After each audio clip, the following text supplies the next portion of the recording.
Hi friends, అందరూ ఎలా ఉన్నారు? అందరూ బాగున్నారని అనుకుంటున్నాను. ఈరోజైతే మనం తూర్పు చాళుక్యులకి సంబంధించి సాహిత్యం మరియు అందులో మనకి రచనలు చూద్దాము.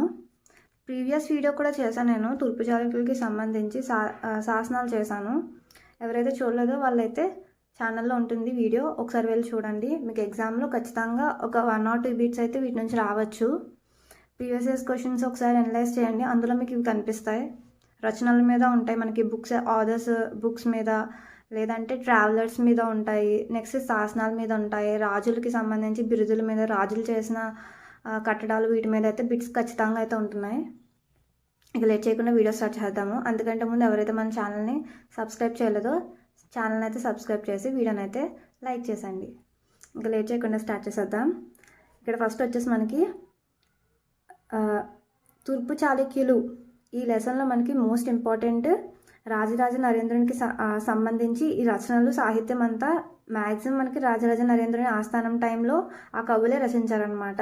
మనం ఫస్ట్ చూసుకుంటే నన్నయ్య భట్టు మహాభారతంలో మొత్తం 18 పర్వములు, ఆది, సభ, అరణ్య పర్వంలోని 142వ పద్యం అయిన శారద రాత్రులుజ్వలల వరకు అనువాదన చేశారనమాట తెలుగులోకి. ఎవరు? నన్నయ్య భట్టు. ఈయన రాసిన ఇంకొక రచనలు ఏంటంటే మనకి ఇంద్ర విజయం, చాముండేశ్వరి విలాసం, ఆంధ్ర శబ్ద చింతామణి. నన్నయ్య భట్టుకి ఏంటి మనకి ఫేమస్గా ఉండే బిరుదు, అది కామెంట్ అయితే చేయండి. నెక్స్ట్ పావులూరి మల్లన్న గణిత శాస్త్రం సులభంగా రాశారనమాట. దాని పేరేంటి? గణిత సార సంగ్రహం. మనకి పావులూరి మల్లన్న రచించారు. నెక్స్ట్ మహావీరాచారి అమోఘ వర్షకాలంలో ఉన్నారు. నెక్స్ట్ గణిత సార సంగ్రహం, మనకి ఇక్కడ గణిత సార సంగ్రహం ఉంది, ఇక్కడ గణిత సార సంగ్రహం ఉందంటే మనకి మహావీరాచార్య ఫస్ట్ గణిత సార సంగ్రహాన్ని రచించారనమాట. ఇందులో సాంస్క్రిట్లో రచించారు, దీన్ని మనకి పావులూరి మల్లన్న ట్రాన్స్లేట్ చేశారు కొంచెం ఈజీగా. నెక్స్ట్ భట్ట వామనుడు మొదటి చాళుక్య భీముడిలో మనకి ఆయన ఆస్థానంలో అయితే ఉంటారు. కావ్యాలంకార సూత్రాలు ఈ రచన అయితే చేశారు మనకి. ఎవరు? భట్ట వామనుడు.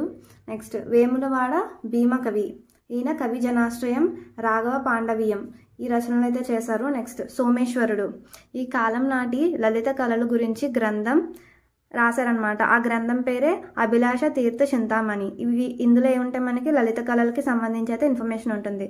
నెక్స్ట్ దండి దశకుమార చరిత్ర, ఈయన దశకుమార చరిత్ర రచించారు.